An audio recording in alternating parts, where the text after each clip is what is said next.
Hello survivors, and welcome to another video. In today's video, we are back on my main account. We are playing the Houndmaster. I have an end game, late game build for you guys. It can push into Overlord 7. I haven't tried Endless, but if you can get to Overlord 7, you can probably get to like Endless 8 or 9. So it is a really good build. As you can see, we are running Bunnies. They are the bread and butter of this build. And what we're doing is we are buffing the heck out of them. Now, Bunnies were changed. Originally, the Bunnies used to apply every single negative effect in the game, where now they only apply disarray. What disarray does is it gives you extra damage. It's between -4% to 20%, and it's random, so it just depends on how lucky or unlucky you get with disarray on whether or not you're going to be doing a lot more damage or you're actually going to be doing less damage. Now what we've done is we've paired the Bunnies with a whole bunch of other negative effects. We've got disoriented from power blast, we've got paralysis from surprise gift, exposed from egg shooter, as well as napalm blast for melting. So we got a whole lot of different negative effects. The only ones that we're missing are a bit like vulnerability and things like, or weakness. We do have fragility, so it's okay, but weakness, if you wanted, you could get it with explosive shot on the Houndmaster, but bloodlust is supposedly better. So we're going to go into an endless run so you can see it. You can see it took us 5 minutes and 17 seconds to do this first run, and we're going to keep going and see just how far. Well, we're not going to say how far we can get. I already know we can get to Overlord 7. You could probably get to 8 if you're really lucky and really good over there. But ruin wise, we are running weapon experts, so we get this power blast off the beginning. Unconventional starts, we can pick one of the 5 skills over here. Endless refill, so now when we go through the portals we get more rerolls. Multicast mastery, critical mastery, versatile strength, and then divine legacy. Divine legacy allows us every 25 levels to pick up a legendary skill or upgrade over here. We've got 2 of the multicast ones. We haven't locked any of them yet because we are actually waiting to get the bunny upgrade. So the whole purpose of divine legacy is that every 25 levels we are going to get or hopefully get an upgrade to our bunnies mount. So we want to try and get as many bunnies to spawn as possible, and we don't really have to worry about the amount of cast frequency on the bunnies either. Even if you landed up getting the cast frequency to 0.2 seconds, that's fine.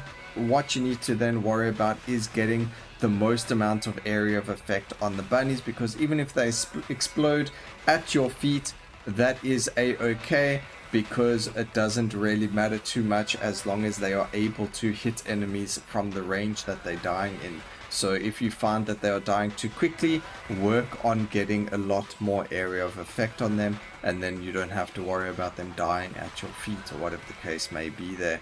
So very cool, very strong build, and very fun to play. You also have the Houndmaster's dogs doing a lot of damage, and we'll see by the end of this just how much the dogs do with dog bite. They have an insane amount of damage on them as a skill or as an ascension, and probably one of the strongest ones out there.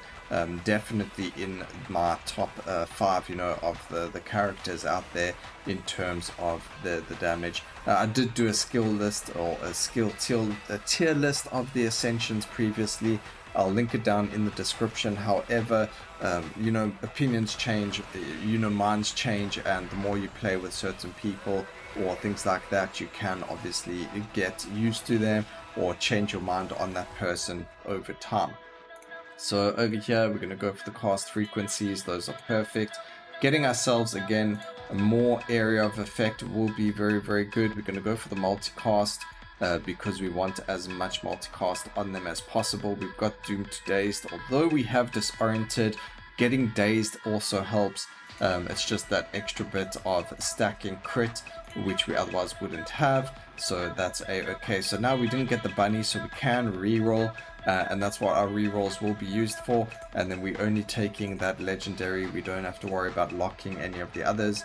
Crit, hypothermia, that's fantastic. And we now have 12 bunnies spawn every time. And if we get the multicast, you know, to be high enough, then we are going to be able to summon all 12 bunnies every single time. Now, the one thing about this build is if you do get a whack ton of bunnies, you might see performance issues, but that's mostly only if you're running 6 times, you know, singular focus build with the bunnies. There seems to be a thing with them in disarray, and it does get quite hectic. But as you can see, they've already started blowing up near us, so we need to work on a lot more area of effect for them, because we don't really want to see them dying too quickly without, you know, the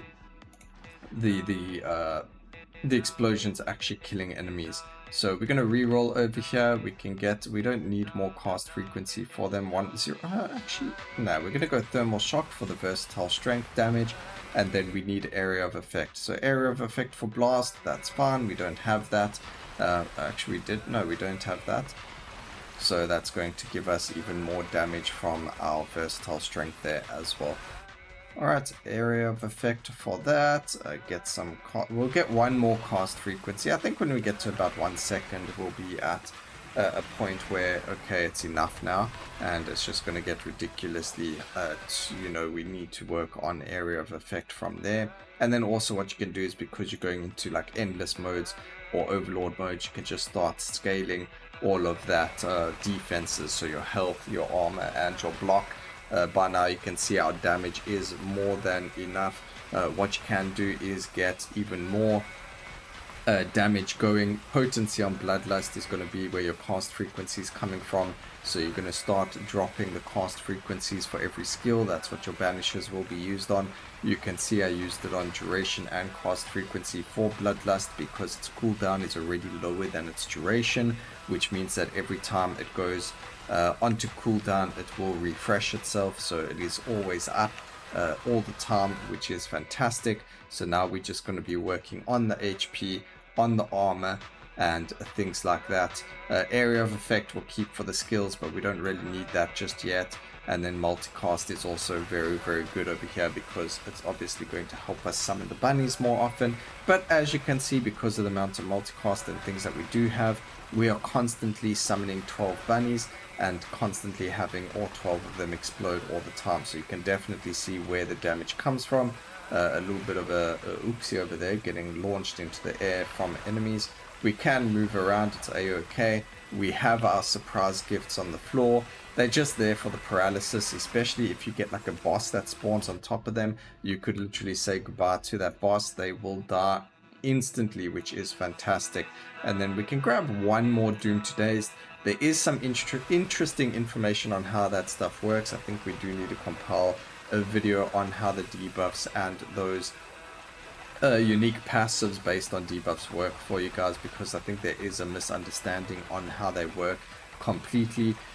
So we'll have to get into that in another video if that's something that you guys are interested in. I think that would be, because it is quite a big thing in the game, so knowing exactly how it works will be quite a big story. So there we go, another one for the bunnies, and then we got some nice beautiful burn damage coming there from the Desperado. So we have 14 bunnies, as you can see again, because of the multicast. We are able to keep all 14 bunnies on the screen at the exact same time. And there we go, we've got one more boss left, and we even have this going faster than what we did originally. One more swift is very, very good, especially if you're playing on Overlord cycle instead of on endless. The more swift you have, the more the more you're able to dodge, and you can actually get to a point where you're able to keep your dodges up permanently with like a little bit of a 1 second cooldown between them. So if you take like 2 steps then dodge, as you can see, I'm constantly dodging, and it does mean that we're going to be taking less damage and possibly taking no damage even. So really, really cool. I do have this on a personal curse. As you can see, we've got reckless goblins and things like that. It's just there so that I can demonstrate specific builds for you guys. I will show you at the end of the video, which is very, very soon now, that we have done this on Overlord 7, just in case you really wanted to see it. So we'll do that now for everyone, which will be quite handy.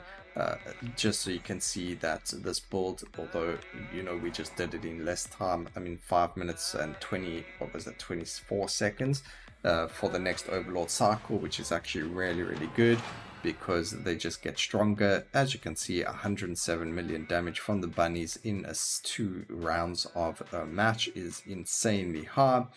And let's just go and see. Last time I tried to do this, it actually landed up being a little bit bugged. So hopefully the matches, yeah, it does work. That's fantastic. So we're going to go over here. And as you can see, with the exact same build, we managed to get to Overlord 7. This damage, it's a bit weird. I don't know how it works exactly. But you can see that we did 78 billion damage with them. With 110 million DPS, so that is insanely high. And this is the same build, as you can see, made it to Overlord cycle 7. If you played the build on endless, you would be able to get even further on it. So yeah, hope you guys enjoyed the video. Please remember to like, comment and subscribe for more videos like this in the future, and always remember, keep safe survivors. Until next time, cheers.